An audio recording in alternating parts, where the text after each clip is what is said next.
Today, we are talking about something that we don't often talk about at Copyhackers, which is weird because we are a content business.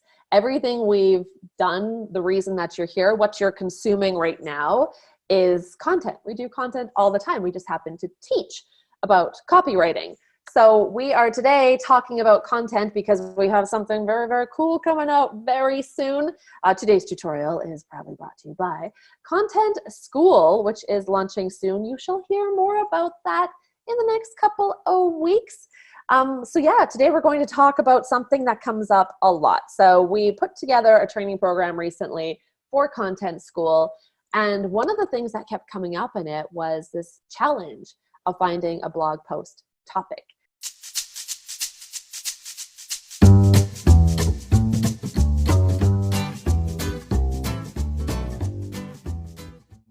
So what do you actually write about, and how do you make it work in a time when it feels like the interwebs are completely overrun with content, which they are. The web is filled with it. We all know that. Content is everything. Content is basically at the core of most inbound marketing strategies. Most funnels depend on content. So what do we actually do to kind of cut through? The thing about the web being completely full of content is most of it is absolute crap. I've actually been pretty annoyed lately with Google. And this is kind of a tangent, but I've been searching. When you search for almost anything in Google and you've done the same search repeatedly with different keywords, you still keep getting the same kind of crappy answers. Like there's not like this depth of content that you're looking for. When I really want to dig in on a single subject, the same summary blog posts and articles keep coming up, which I find annoying. And ideally in the future, search engines will get better at serving up content. But part of the question is there just not really good content that goes deeper on a subject that really takes somebody who's read the overviews of something to a point of deeper understanding? So I have all these questions about content, and I know a lot of people who are trying to build their business, trying to grow their authority, whether you're a marketer in-house at a software company or an e-commerce company, or you're like a service-based business and you're trying to drive local or other people to come and actually hire your services, or you're a freelancer and you have to build your authority in order to make sure that you are not getting really crappy leads reaching out to you, which is so tragically common.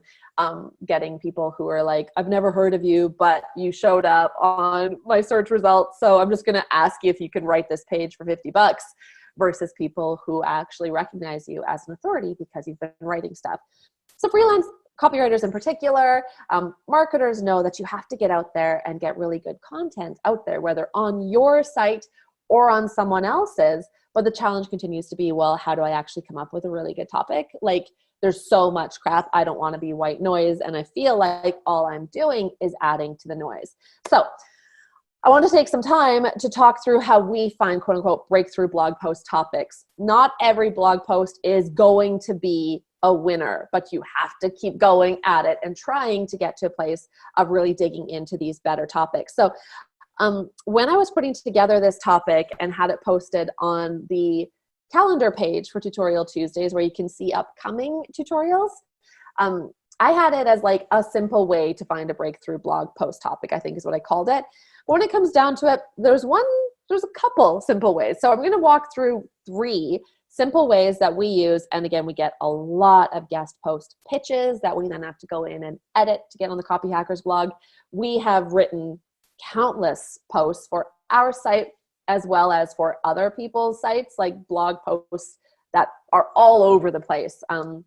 So how do we actually find that topic? Let's talk through 3 really simple ways. So let me start out with this. So this is a blog post that was published in 2014 on copyhackers.com by Jen Hayvice. She worked with us on all of these button tests this one summer.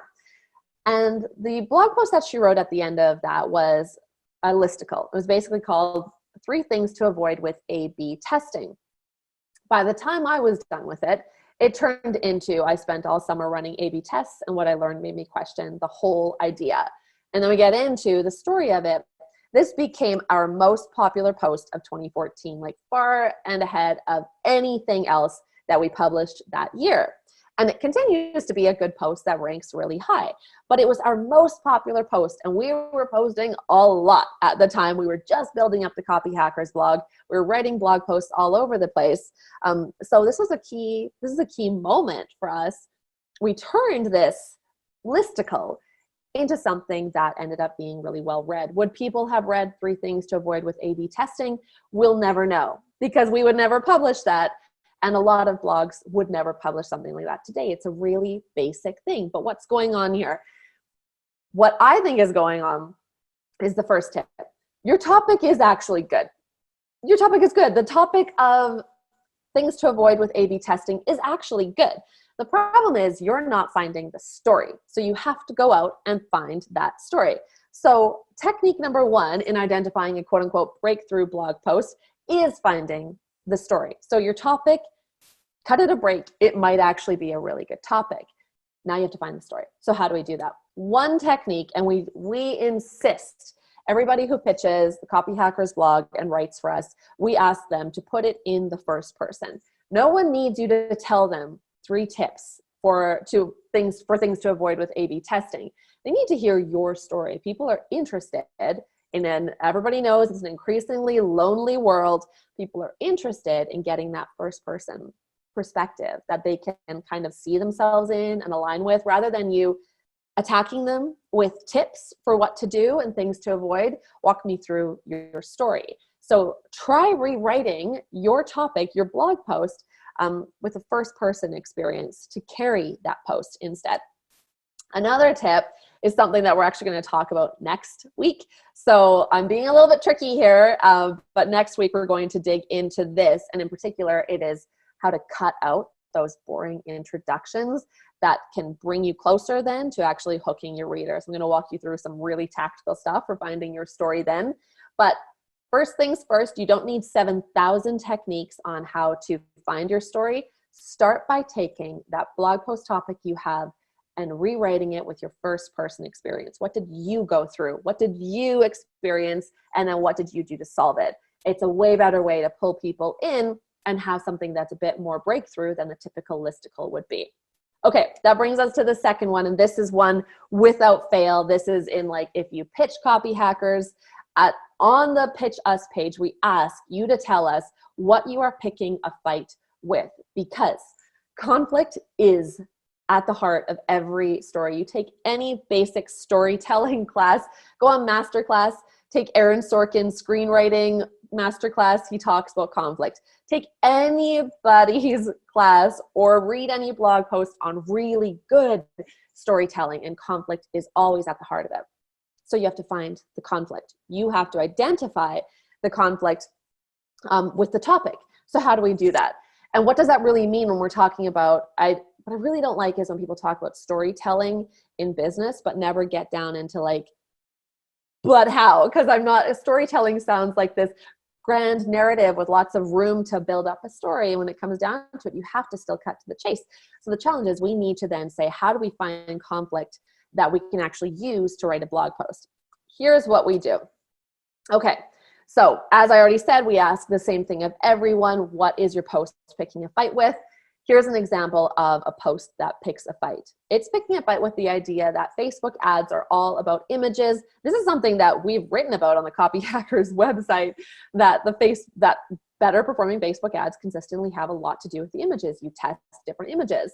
And here, an expert Facebook ad copywriter wrote a post that totally picked that apart and said, that's not right. That's actually wrong. And that makes for a very interesting post. It doesn't mean the whole world will respond to it, but it's actually saying something different. And that's where we're getting to a place of like a breakthrough. So the conflict itself, where do you find the conflict? It's hidden inside the things that your ideal audience, which we'll call X, believes to be true, which we'll call Y, and this includes best practices. And of course, that typically comes out as like myths, but I really want you to think about what are those so-called best practices that your ideal audience actually believes to be true, And that may in part not be true, where there may be evidence to the contrary, and you can find the conflict in that. So here's what it looks like.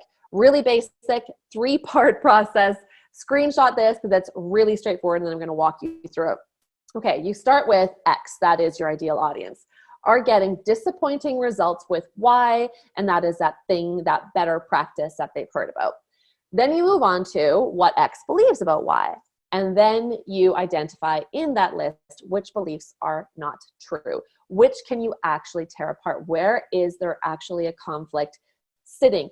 People, X, believes something and it's not true. Okay, so we start with what they're getting disappointing results with, because that's the thing that's going on in their head.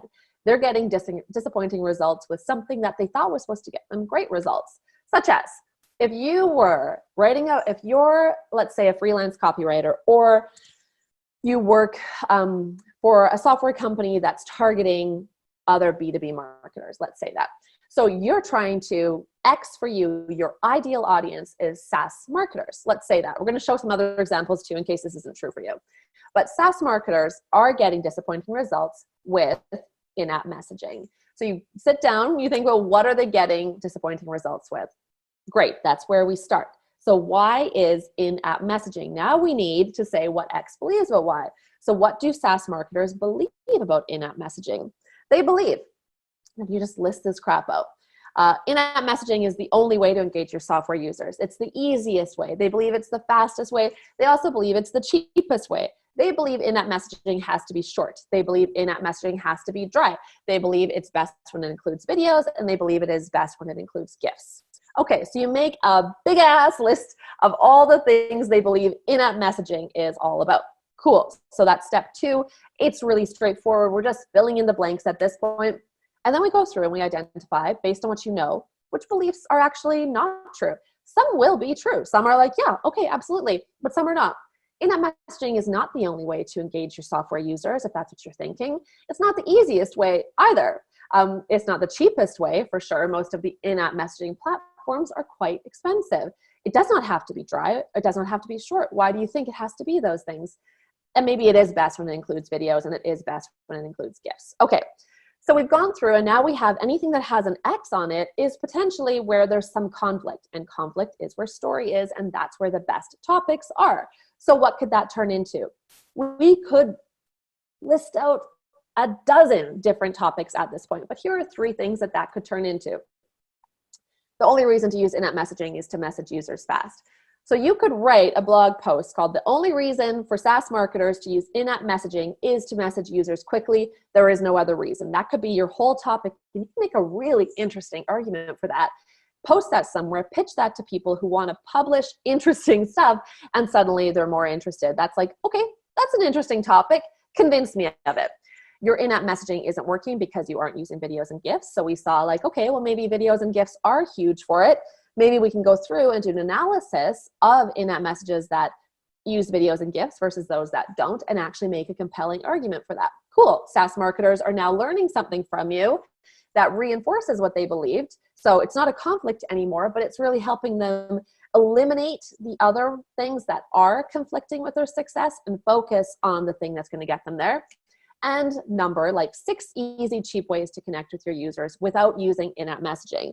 So the conflict there again is, hey, you thought in-app messaging was everything. It's not getting you results. Here are 6 other easy, cheap ways. Since you thought in-app messaging was easy, you kind of knew it wasn't cheap, but you thought it was. So we're going to base ourselves in that conflict. Really quickly, we go from having this simple list that we cut things out of to this. Great, we're feeling good about these topics. Find that conflict. Other things that you could do, and I'm not going to walk through every one of these because we have 20-minute tutorials and we've got a couple minutes left. Course creators are getting disappointing results with launch webinars. So if your audience is course creators, you find out what they're getting disappointing results with, and there might be multiple things. So there might be 7 different whys for them with its own bullet list underneath, which means you've now got a huge content calendar. So find out who your X is, find out what their Y is in this case. New moms, if you're trying to target new moms, are getting disappointing results with diaper delivery services, with organic fruit shopping, with whatever those other things are, with their mothers-in-law, which they probably won't be too surprised by. Professional photographers are getting disappointing results with DSLR lenses, with iPhones, with whatever that other thing is, but you're just going to go through and find the core of the topic there and then unpack it with those 3 steps. Okay, so those are the first 3 ways. The fast one is the last one, and that is just simply be direct response about it. Use those copy skills. You're on here. I teach copywriting skills on countless Tutorial Tuesdays and in all of our training as well. So be a copywriter with what you're writing. That really does say, like, okay, take the topic you have and just rewrite the headline. Honestly, it will make, you can make a seemingly and actually like kind of listicle come off as so much more interesting if you write a better headline for it. So for example, this is now on neilpatel.com, but it was originally on Kissmetrics, where it brought us tons of good traffic over the years. It's 9 ways to make your expensive product look like a total steal. Some people might say, like, here are 9 pricing strategies for e-commerce businesses. Wah, wah, boring. That's boring. Nobody gives a crap about that. They can read that anywhere. That's a really easy Google search to, service or to serve up a bunch of like listicles, typical listicles all over the place. We decided instead to rewrite that into something that's going to be more interesting. So be a copywriter with your headlines and take what's there as the topic and turn it into something that's far more interesting as a headline. That headline is going to show up all over the place. Compare it against the really boring headlines that are out there that might be SEO friendly.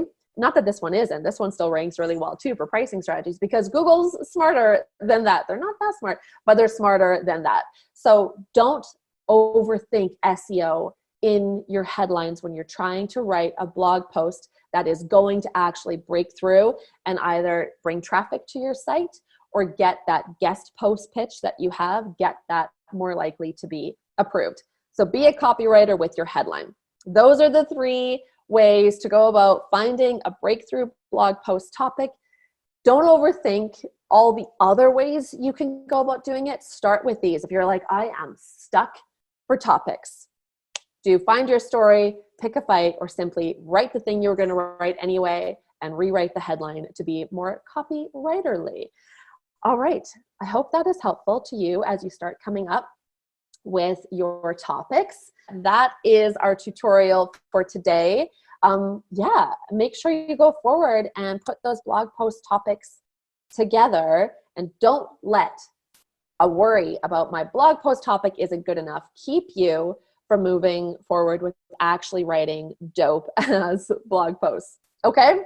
Next Tuesday, awesome. Thank you for everybody who's chatting over nice stuff. Next Tuesday, we are also talking more about blog posts as well. So really digging in to what's going on with the writing of your blog posts. So I want to share with you next week some really essential editing techniques that you need to use on your blog posts in order to make them, as Juan just said, dope-ass blog posts. All right, so we will see you next week. Thank you, everybody, for participating. Thanks, Carrie, for helping out, and I'm looking forward to seeing you guys on the next Tutorial Tuesday. Bye, y'all.